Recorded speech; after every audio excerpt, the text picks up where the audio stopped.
That was from the book of Isaiah 65, from verse 17 to 25. And for that, we have to keep our attention for our brother Trent, so that we can be listening the word of God. And the title is Jerusalem, City of Peace. Brother Trent, you are welcome.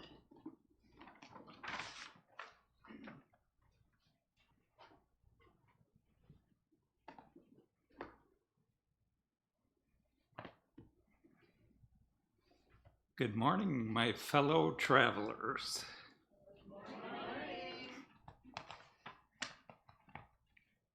So today we are going to talk about Jerusalem, as the title of my talk suggests. Sometimes I have to force myself to think about Jerusalem because it just doesn't come into my mind. I think about my neighborhood, I think about Lake Zurich maybe, I think about Chicago a little bit and all the bad stuff that's going on there. But I don't think about Jerusalem as much unless something is happening there, and then it brings it to my attention and I think, oh, I haven't really thought about Jerusalem much. And so today I would like to talk about it and remind us all why it is important.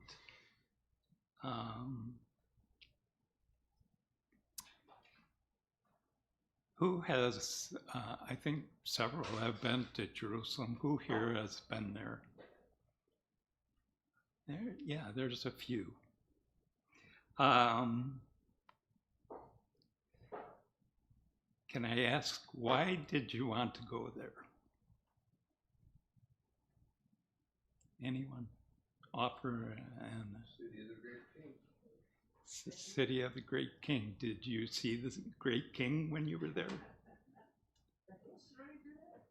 But one thing that was really wonderful was knowing how old the olive trees are and thinking that maybe Jesus touched or stood or sat under one of those olive trees. That's like, wow.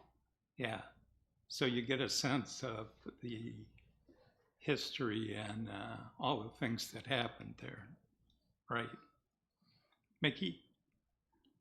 Makes my faith deeper because I was seeing all the things that are recorded in the Bible about Jerusalem and when I'm there and where it happened. So then it was like with the Wailing Wall, just to touch it and know that that was there. All right, Mickey says that it helped her faith deeper. And many of the things that are there, are things you've read about, and it encourages you in your faith. So those are a couple of good answers. Anything disappointing when you went to Jerusalem to see it? Anything that you said, this is not good? No, it was all wonderful. Huh? Well, let me ask you this. Did it live up to its name, Jerusalem, the city of peace? Depends when you go. Yeah. When I went in 08, it was very peaceful. You could walk around and see everything. Yeah, so at times you can be there and there's, it is peaceful, nothing going on to frighten you or make you uneasy about being there.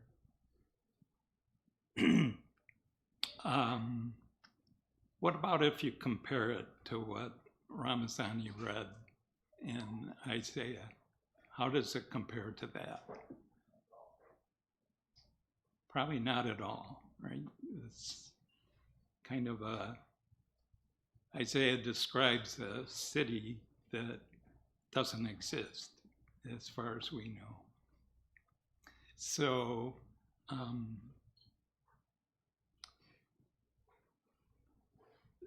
it's, as far as long term, it's hard to say that Jerusalem is, in my opinion, the city of peace at this time. And I'm glad that it encourages your faith to have been there. But that city is pretty much going to be gone, I think, when it really is instituted from heaven, when the New Jerusalem comes. So, again, I'm thinking of you people that have been there. Did it affect your faith in the long term? Did you say, okay, I went there and now my faith is set? Beth?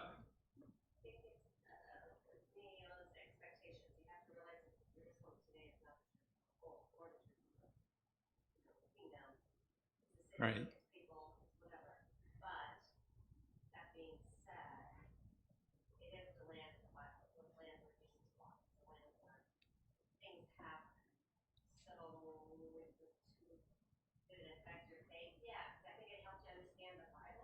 Yeah, Beth was saying it really helps. But, you know, I don't know. Maybe long term it helps too. So let's just talk about it a little. It's good that people have been there and have seen Jerusalem and the places where Jesus walked and the places where many people have walked. We are first introduced to Jerusalem, but it's known as Salem at that time in Genesis, as you may recall. Genesis 14, and let's open our Bibles there.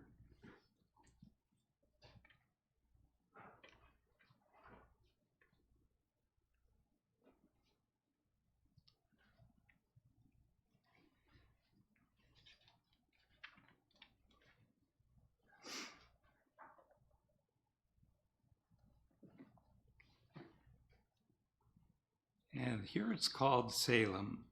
And Abraham comes there from rescuing Lot.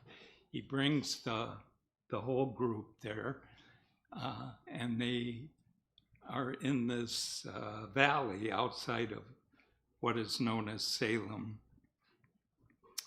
And Melchizedek meets him with, Melchizedek is the king of Salem. So he meets him and he brings bread and wine with him. And he talks to Abraham.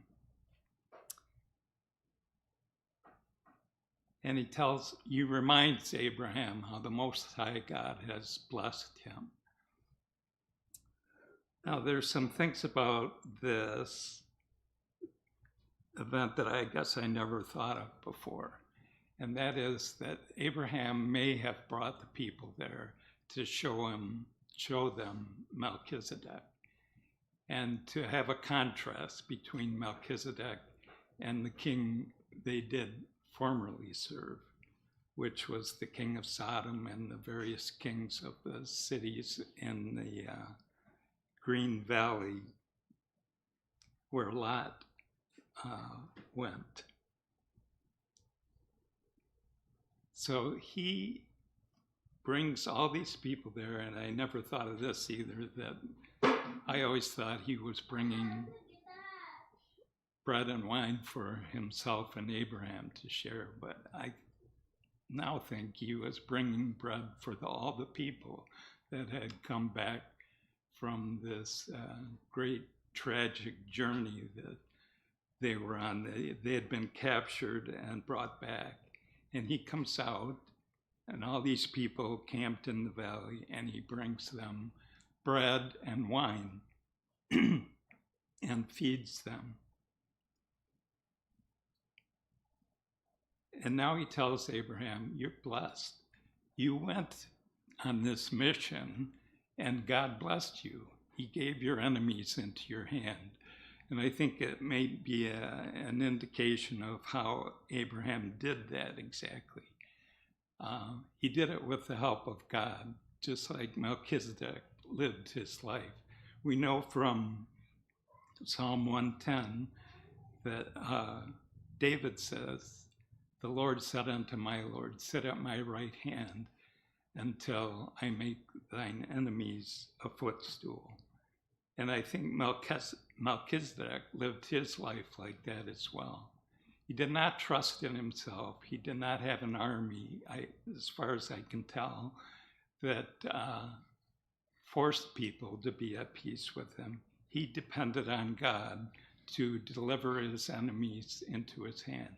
Because later on in Psalm 110, David talks about Melchizedek and how the one to come will be like him. So Melchizedek has 3 titles, pretty much. He's Melchizedek, which is King of Righteousness. He's King of Salem, or King of Peace. And he's priest of the Most High God. Wonderful titles. He must have been a great man. And so Abraham brings all these people and says, here's what a great king is like. And here's my conjecture that maybe he's saying, you might not want to go back to Sodom and inhabit that land. If you have a choice, why don't you go and come here and be part of this kingdom?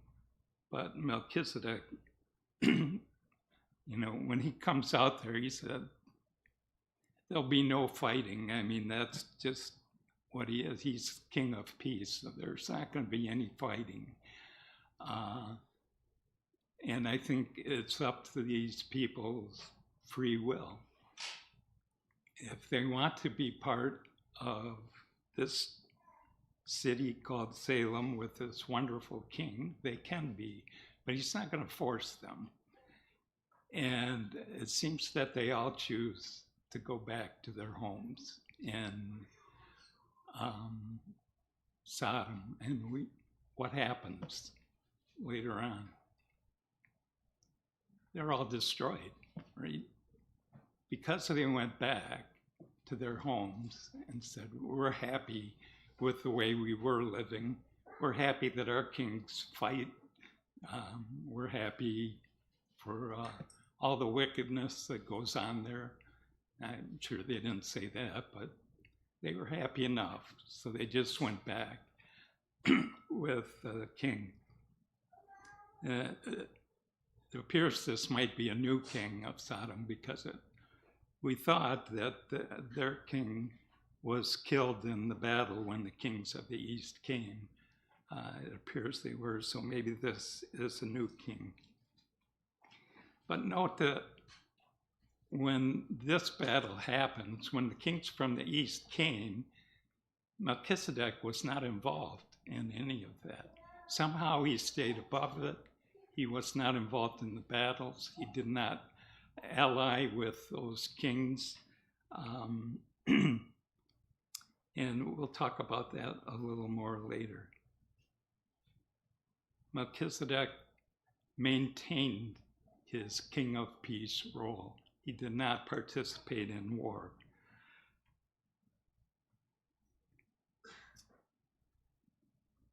Okay, so that's our introduction to Salem, which becomes Jerusalem eventually. Abraham returns there when he is ready to offer up his son, Isaac, his only son, on Mount Moriah. And why is Mount Moriah important?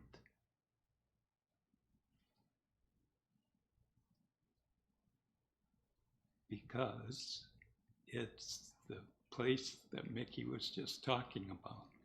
It's the Temple Mount, right? So later on, they build the temple on Mount Moriah under King Solomon, and that's destroyed, and they build another one. But Abraham comes back, and he's ready to offer his son on that mount, and it becomes the site of the temple in Solomon's time. Was it within the boundaries of Salem at the time? I don't know. Probably not. It was probably outside the city. But instead of offering his son, an animal was offered, right? He found a ram caught in a thicket. God said, you don't have to offer your son. It was just good that you were willing to do it. And so they offered an animal instead, a ram. And only animals were ever offered on that site, right? Because the temple proceeded to do things according to the law, and animals were always offered there. So now it becomes an important place for another reason, not just because of Melchizedek, but because Abraham went there and was willing to offer his son on Mount Moriah, which becomes the future site of God's house.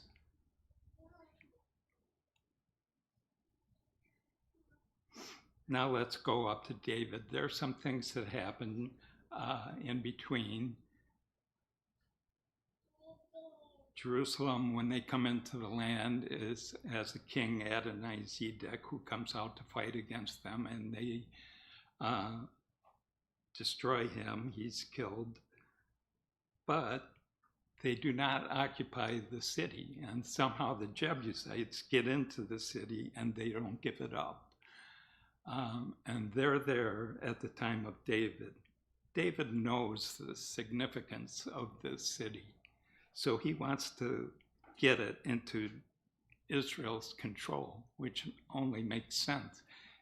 What doesn't make sense is how it could be sitting there so long with occupants that are not chased out by anybody else.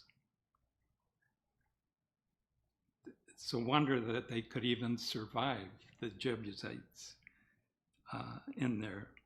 But when David comes, they say, you can't get us out of this city. And they pretty much mock him for even thinking about it. But he does it. And there's a whole story about how he did it. Coming in through tunnels, I guess, and underneath the city. So Jerusalem becomes the heart of the nation of Israel, pretty much. It's the capital, and under David, he just builds the city up, brings the ark there.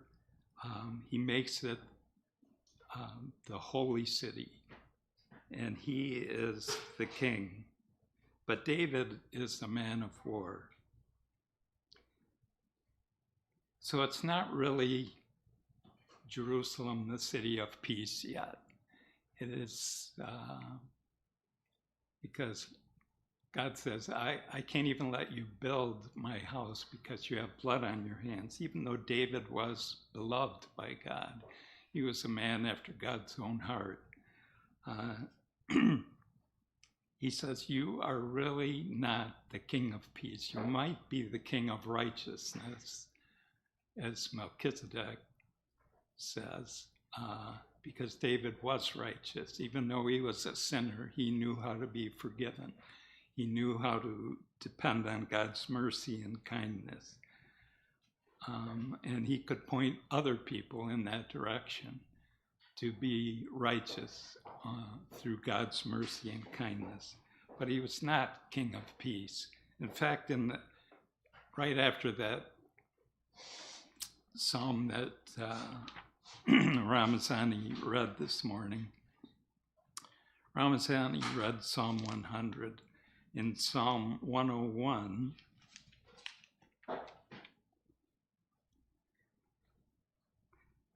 David says, the last verse, morning by morning, I will destroy all the wicked in the land, cutting off all the evildoers from the city of the Lord. So that's his mentality. I want to just get rid of the wicked. I want to cut them off. I want to destroy them, which God does not condemn because he needs someone to do this. But he cannot be king of peace because he's a man of war. He's a man of blood.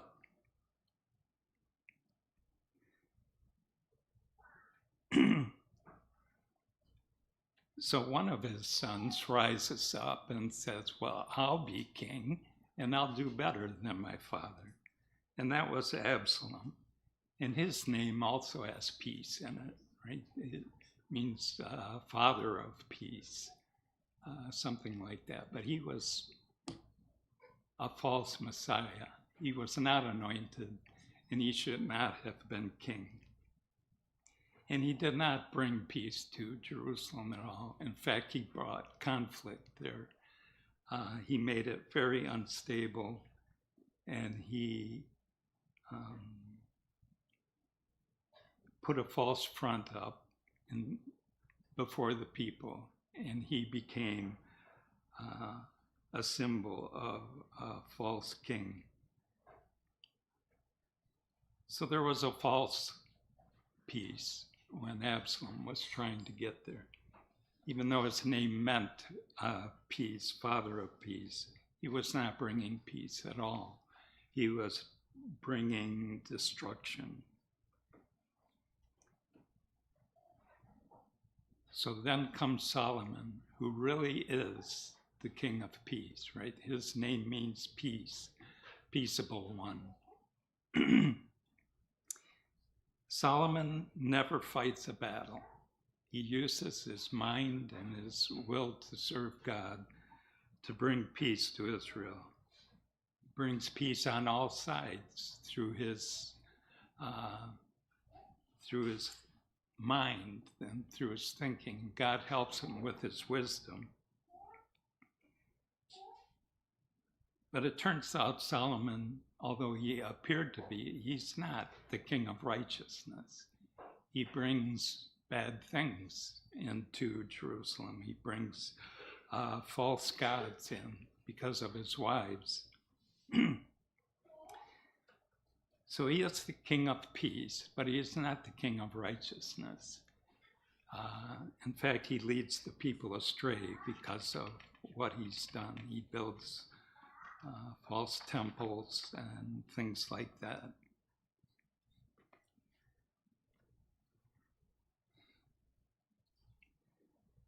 And so, because of all their evil doings, Jerusalem is finally destroyed.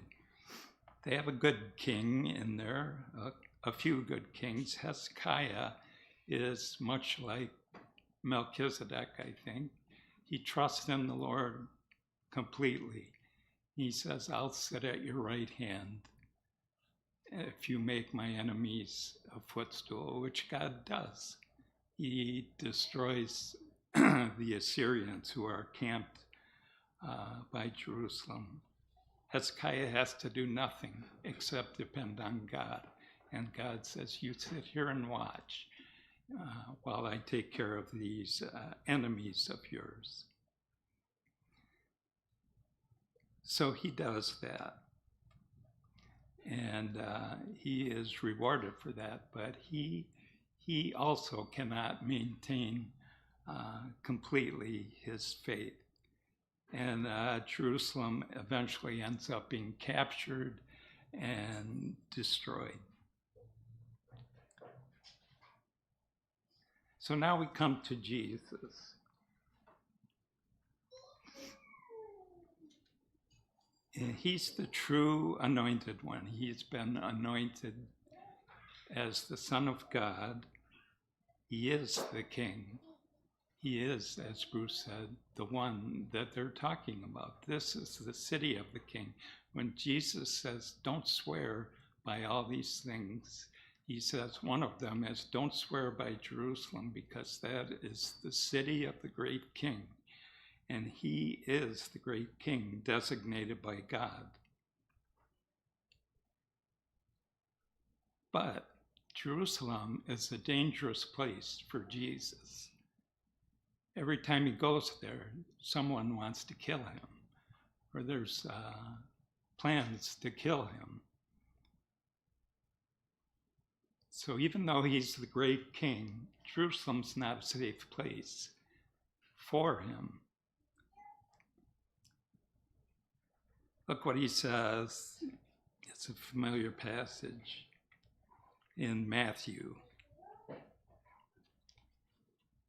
Matthew 23:37.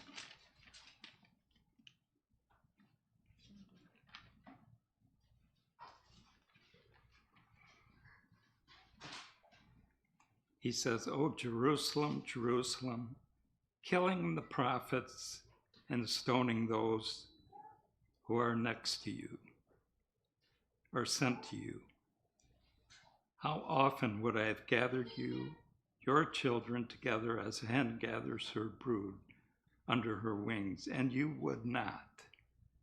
So this is his conclusion about Jerusalem. It's almost like the cry of David after Absalom died, who said, "Oh, Absalom, Absalom, my son."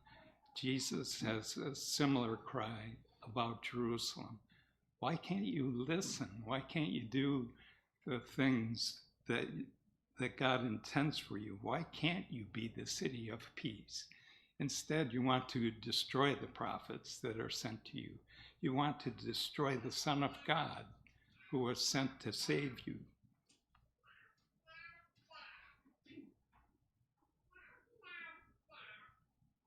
So his lament is similar to the people, the prophets that were sent to them throughout the ages, and even David himself, when he mourned for Absalom, who said,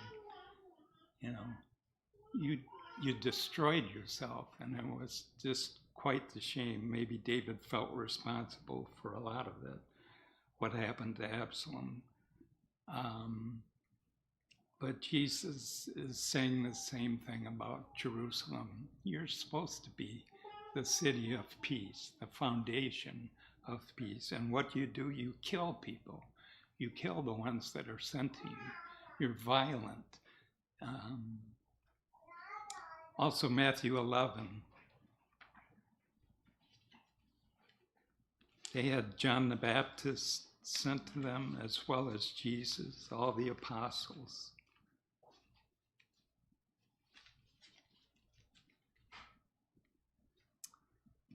And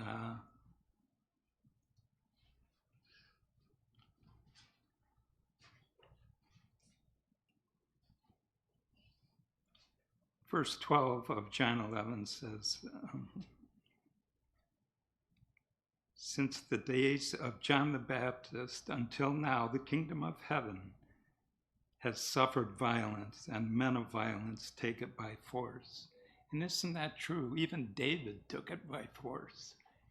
He said, "This is not the way for the kingdom. You cannot have violence in this city. It's not the path." And so Jesus did not commit any violence. Plenty of things were done to him, but he did not open his mouth and object. He would not call down legions of angels like he could have to fight. He did not do any of that. So if he was going to be king of peace, he couldn't do it. But they certainly committed violence against him, trying to take the kingdom by force. They killed John the Baptist and took his head off. They killed the apostles, men who were trying to do the will of God.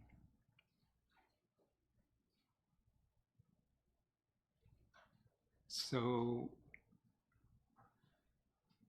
what does Jesus say before he leaves in John 14?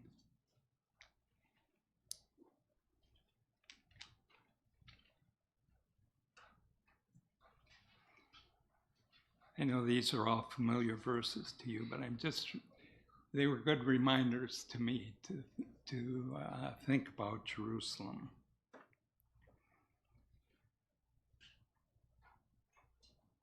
John 14 and verse 27 says, "Peace I leave with you, my peace I give to you. Not as the world gives do I give to you. Let not your hearts be troubled, neither let them be afraid.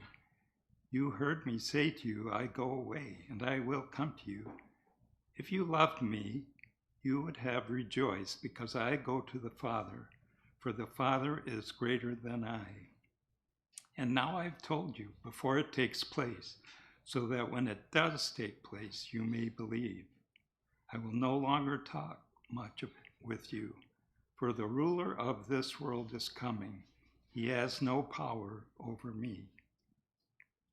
But I do as the Father has commanded me, so that the world may know that I love the Father."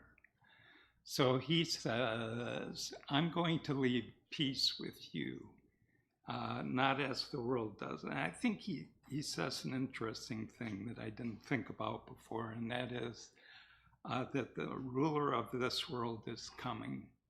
And I thought about that in terms of Melchizedek. And when he was standing there with Abraham, and he said, I think he could have said the same thing as Jesus said here. I leave a different kind of peace with you. And the ruler of this world is coming in the terms of the king of Sodom was coming. And he said, but he has no power over me. And he didn't. The king of Sodom had no power over Melchizedek. All the kings had no power over him. For some reason, because he trusted in God, none of them had any power over him. He was not affected by the war when the kings of the East came. He was not affected when maybe the kings of the valley tried to get him as an ally. He would not participate. They had no power over him, and they had no power certainly over our Master and Savior, Jesus. He leaves a peace with us that transcends anything that these people can offer. So what about Jerusalem today? It is not the city of peace that we read about in Isaiah. And you people that have been there can attest to the fact that there's shrines everywhere. There's a shrine on top of Mount Moriah, right? The Dome of the Rock is a shrine dedicated to something Muhammad supposedly did there. There's corruption in Jerusalem. There's enemies that live within their walls. And there really is no lasting peace there. They can say that, oh, we're going to work a peace out, but there really is none. And so what do we need to do? We need to pray for the peace of Jerusalem. That's what David says. And in Psalm 122, he tells us how to pray for Jerusalem.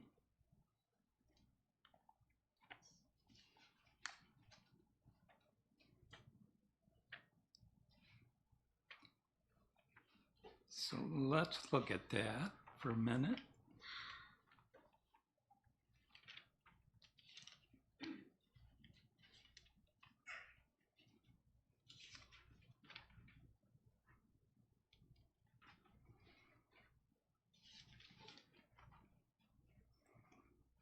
He says, pray for the peace of Jerusalem.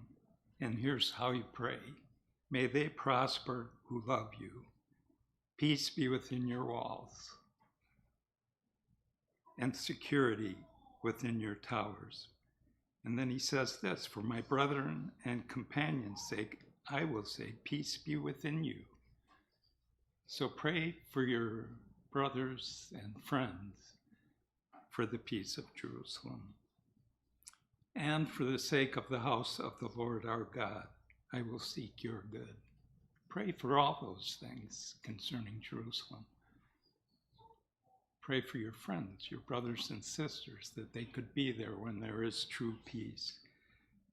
Pray for yourself, that you do not forget Jerusalem.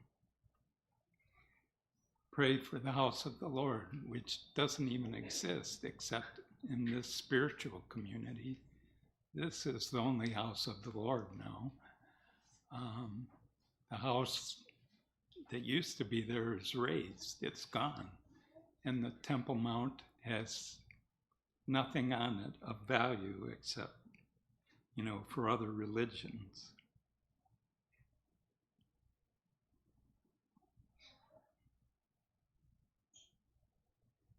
So that's what David said he's praying for concerning Jerusalem. He's praying that these things happen, and he tells you why. And he reminds us that this is not our home.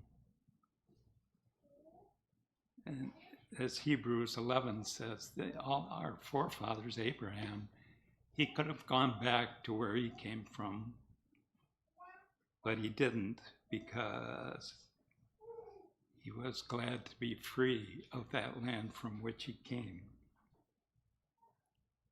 So we are not like the people of Sodom. When we are when we are presented with Melchizedek, the true Melchizedek, Jesus, our Savior, we don't say, yeah, this is nice, but I'm just going back home.